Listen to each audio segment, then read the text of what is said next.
ain't gonna happen. Hey, this is Daniel from the Blue Ah, Corner. Kelly from the purple corner. I gotta get used to the live thing. Now I get why they have like a 10-second intro. You're normally now I just am like live. Go. Yeah, almost caught Daniel being bad. Being mean to Andy. No, I was gonna be mean. I'll just state it like I stated facts. If he says he's gonna be here, I'll believe it when I see it. Hope he's He watching. did say maybe. There was a maybe.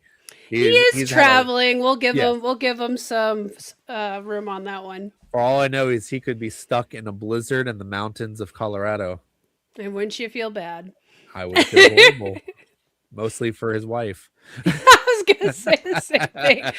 We're really good friends, aren't we? Wonderful friends. All right. Well, Kelly, are we ready to get into round 4? Always. I can't wait to hear the results. There were some nail biters and some nobody's bracket got majorly upset, but I would say that a powerhouse did get taken down that was a little unexpected. Hopefully, Finspan.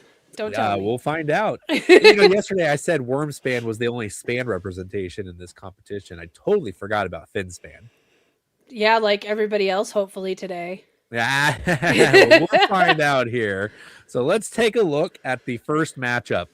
A Feast for Odin and Welcome to. Now, before we get into your prediction, Kelly, I do want to point out that some people think that there's a flaw in our March Madness of board gaming, and that is whatever's rated the highest in Board Game Geek is automatically going to win. Yeah. And sometimes that's true. One year it was 100% true, but not always. So, Kelly, what do you think? Feast for Odin or Welcome to? I think, knowing our group, I think Welcome won. I personally voted for A Feast of Odin because I'm a Nuve fan. So I'm a Nuve fan too, but man, Feast, I've just been on record saying it is bloated, it is overwrought. I don't need it in my life. And wow. And it's puzzles. And everyone else agrees with me. So everyone, the 12 people who don't actually count. No, they what's crazy about this is Feast for Odin is a top 50 game on Board Game Geek, and Welcome to is like I forgot to look it up, but it's over 100, if not 200 or 300. So right there you go. Welcome to is showing that this system is not flawed, and that even an underdog can win. Also, go ahead. I was just gonna say, so I think this is one of those where our local FBC gamers spoke, because I think this is more popular in this area than I think it would have been. I think Feast would have won in any other category, but I think this is a popular one locally. Yeah, but I think also like the accessibility of Welcome to, because we always say Board Game Geek skews to those who like heavier games, and our group is a group that likes heavier games, but there is something, just the accessibility. I think even Josh Slaughter, he commented and he said, I love Feast for Odin, but I will play Welcome to almost any time that I have the opportunity to. Feast, there's a specific time and people you want to play with it, and that goes a long way. I can see that. It's kind of like Splendor. Who really chooses to play Splendor? But if you got 10 minutes, you can bang one out. Exactly. So let's take a look at Andy's bracket here. I find this very interesting. Andy, 4 of his. I normally have it X'd out, but I forgot to do that this time. But 3 of his 4 have lost. Ouch. I know. So he should have been here rooting for himself. What can I say? No. But what does this say about Andy's taste in games? I mean, because he's about 10 years old. Yeah, I know, exactly. He is the old man Andy. I mean, I think he hides it well. No Cult of the New for him. So yeah, I always say like he'll go and buy a game after we've already owned it and then act like it's new. Yeah, and be like, why does nobody want to play this with me? It's like, well, we were done with that game. All right. Speaking of Cult of the New, Kelly, this is one of mine. This is a battle of the Cult of the New. I think I got slayed. I really do. So yes, there is a lot of people who have Slay the Spire going for a very long way. It's not the odds-on favorite to win though, but it's one of them. It's one of them. So Galileo, the fact that it was tied at one point, it was tied with Slay the Spire at one point. Did Philip vote? Because he didn't when I looked. I don't recall if he did or not, but I do know there was a couple of Slay the Spire fanatics who don't play any other games but Slay the Spire, and I saw them poke into this competition right here. Matt Palmer. I was gonna say the only two things I've seen Philip play is Slay the Spire and Mechs and Minions, and that's about it. That lately, that's what he's been on the table. That's for sure. So yeah, no, I really thought Galileo Galilei was going to overtake it, which means I am a little scared for Slay the Spire, to be honest, because not that Galileo Galilei is not a good game. It's just it's one that hit hard and then kind of phased out. Like not a lot of people are talking about it, but I know it's a good game. I just don't think it had the traction for whatever reason. So it's like a niche hit. Like it may not be. Yeah, like people who love it really love it, like me. Exactly. But not everybody knows it. Yeah. So now I'm looking at your bracket and I'm like, does Forest Shuffle just hand Slay the Spire? Like I hope so, because I'm sorry, people need to be honest with themselves. Forest Shuffle is a big dog waiting to get all the way down to the end. It might, but we can try to do this to Andy's bracket, so we'll go back here in a second. But Galileo, or sorry, Slay the Spire won, so it's going to go up against either Isle of Cats or Creature Caravan. What do you think is what's your prediction here? Of which two? I hope Isle of Cats, although I do like Creatures of Caravans. They're both solid games. One's more dice driven, the other's more tile driven. So that might be the game changer there of where people go. But I don't know. What do you think? Isle of Cats doesn't have a little bit more name recognition? Yeah, I think Isle of Cats wins it, and I think it wins it against Slay the Spire too. I don't think I said that in my bracket, but after watching it go out against Galileo, whatever, I'm not going to pronounce it right. And almost losing, I think Isle of Cats might have the Welcome to effect, where there's a lot of people who are like, I really don't want to play what looks like a Ameritrash game, even though it's not. It's more of a deck builder than anything. It is Amerithrash. Yeah, I love me some Amerithrash.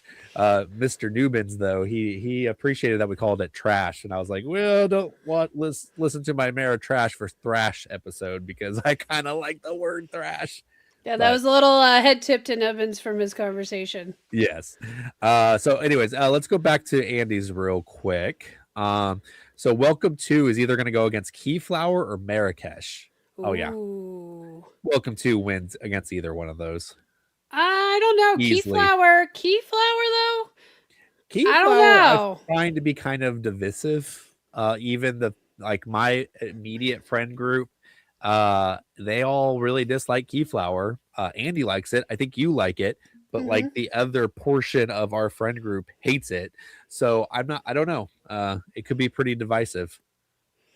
Yeah, and I know Marrakesh has some love, but it's one of those heavier ones that I don't think is relatable. So, yeah, I don't know. Welcome. I'm hoping we'll get taken out here shortly. Maybe Keyflower can do it. We'll see. I think I have Welcome winning this bracket, to be honest. We'll see. Well, I think Comic Hunters could beat it. Oh, I hope so. If Comic Hunters went up against Welcome 2, Comic Hunters would win. I don't know. Yeah. I don't know. This one, Andy's division is weird. I don't even know how to process it. He's keeping it interesting, throwing some curveballs in there for us. There you go. Oh, this one I know is bad. It's so sad. This one, you just didn't stand a chance there, Kelly. Oh my gosh, that's super bad. Yeah. Y'all need to try some Abyss. You're gonna eat yo. Words on that one. Like I commented on the midday midday comment that I always make on the midday. Yeah, in the midday. 7 years ago, this looks different. Abyss was hot, and it was hot for a good while. People were really excited. Their marketing campaign for that cover was really good too, because there's 5 different covers. Everybody was talking about Abyss, and it's not a bad game at all. But I think it's a 45-minute Euro-ish game that, like, I think just kind of fell to the wayside. Yeah. So add in them expansions. It's got some teeth. Yeah, but Heat is just unstoppable right now. Heat is so good. It's so It's good. aight. It's aight. It's just another Oh, racing game with some it's curves. not just another racing game. This isn't your grandma's racing game. This is Heat. All right. So Heat is going to go up against either Legendary or Tyrants of the Underdark. Oh. Now that's going to be another interesting one. I think Tyrants is pretty well loved and maybe Yeah. Legendary is a little too old, Yeah. but I still think it'll I be think. interesting to see what happens there. Yeah. But Heat runs both of these over. But I think I have Tyrants winning, but Do you Heat really? destroys it. Like, you are so contrary. What? You're like, Heat's the best, but I think I got Tyrants winning. No. Out of Legendary and Tyrants. Okay. Yeah. Legendary Tyrants. Tyrants wins, but Heat I was going to destroys. say, like, I don't even know with you anymore. No. Heat destroys both of those, I feel. Probably. All right, and here we Oh, go. no. Here we go. Did my stand game. spite? Did my spite win? Which one? What is your? I spite prediction? voted against John since he was the vote that killed me on Wormspan. I might have said Finspan, but I went Glenn Moore. You went Because I'm still butthurt. Whoa! I really think Andy sat and literally watched Facebook to see which one was going to closer to win. Because, in case you guys don't know this, when there's a tie in this first round, it's whatever one is ranked higher. So essentially, in the red division, John's game would win in a tie, and Andy predicted that Finspan was going to win. Andy did not vote. I think Andy sat there and waited for one person to vote for Glenn Moore so he can vote for Finspan and make sure it won. But he didn't have to because it was a tie, which means Finspan being the favor actually wins. Man. It went back and forth all day. It was So you're wild. saying Andy didn't vote? He did not vote. Now they're both on my crap list because he voted and messed with mine and then pulled back on John. I think he spite voted against me, kinda. Yeah. But he didn't want Glenn Moore to win, even though it's his game, because he went with Finspan. So instead of being disingenuous and voting for Finspan, he chose not to vote, which means it ended in a tie, which means Finspan won. So his lack of vote, he could say, "Oh, I didn't know." Yeah. Whatever, John. You just won because you were a tie. Which I will say, man, two things. Glenn Moore, higher ranked than Finspan, which is shocking. Glenn Moore is actually ranked 200. Did you realize it was that popular? Glenn Moore? Yeah, Glenn Moore. Oh, heck yeah. That game I've been playing forever. As a matter of fact, it was great when they re-released it because you had the old small box version floating around. It's definitely popular for real gamers. Yeah, and Finspan I think is like 290. I think I saw. So yeah, so once again, the one that's lower rated won, but just by a smidge. Though I would say, man, if Glenn Moore would have won, this would have crushed several brackets. Like a lot of people really needed Finspan to get past one, but as it is, Glenn Moore was predicted by one person to get to the final four. So. Oof. Well, I guess on that note, I can feel better that I'm happy a bunch of people aren't crying tonight. So for that, John, good job. There you go. All right. Well, let's look at John. So with Finspan, it's going to go up against Seven Wonders Duel or City of Spies. Ooh. I don't think there's any doubt that Seven Wonders Duel's going to win. I'm not even sure if a single person voted for City of Spies, to be honest. Yeah, I mean, it's definitely not City of Spies, but I don't know. That's going to be an interesting one. Finspan and Duel, I mean, those are two real popular ones. They are. I have Seven Wonders Duel beating Finspan, so we'll see if I'm accurate, but I can't even remember what I did there. Yeah. I feel like whatever it was, Duel went further, I think, with my bracket. Gotcha. All right. Well, this time I did the leaderboard correctly, so we can take a look at where everybody is at. Let me try to zoom in as much as possible here. I think you already posted it, right? I did. But, for those following at home. So in case you can't see this very well, we have Laura Evans, Carrie, Josh, Matt, me, ha ha ha, and Mike Wilson, Dustin Dade, and Nick Seal. We all predicted a perfect bracket. Everyone who did predict a perfect bracket went up large leaps and bounds. Matt Saunders went up 3 rankings, which was nice for him. But despite that, Carissa is still holding the lead all by her lonesome up there. I did look and peeked at who her final winner is.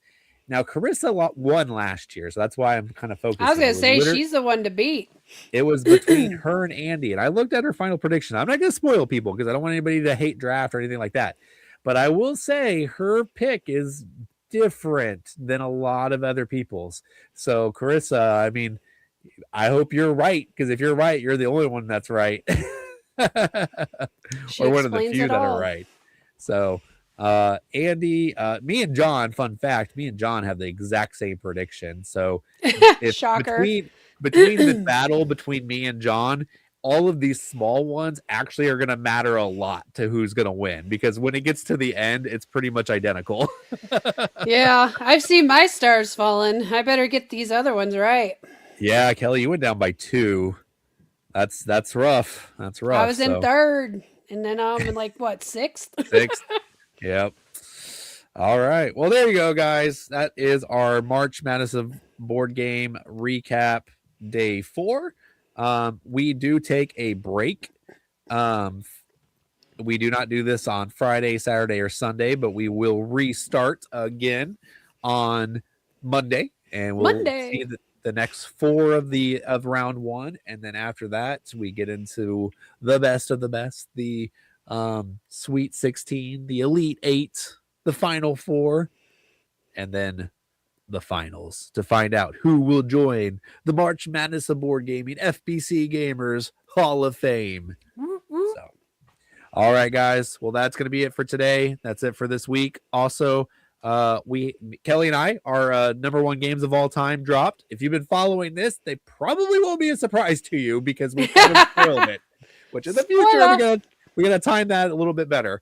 But on Monday, our episode with Christian Board Game Podcast will be releasing.